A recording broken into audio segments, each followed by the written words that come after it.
পাথরের কোনো জানালা নাই, কোনো দরজা নাই, একেবারে আটকানো।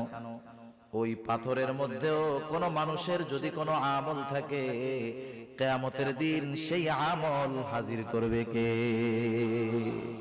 আল্লাহ তাআলা কোরআনুল কারীমের মধ্যে বলেন, ওয়ানাদাউল মাওয়াজিনাল কিসতা লিয়াউমিল কিয়ামাতি ফালা তুযলামু নাফসুন শাইআ ওয়া ইন কানা মিসকালা হাববাতিন মিন খারদালিন আতাইনা বিহা ওয়া কাফা বিনা হাসিবিন। আল্লাহ তাআলা বলেন, আমি কিয়ামতের দিন ইনসাফের বিচারালয় কায়েম করব, ন্যায় বিচারের আদালত কিয়ামতের দিন আমি আল্লাহ কায়েম করব।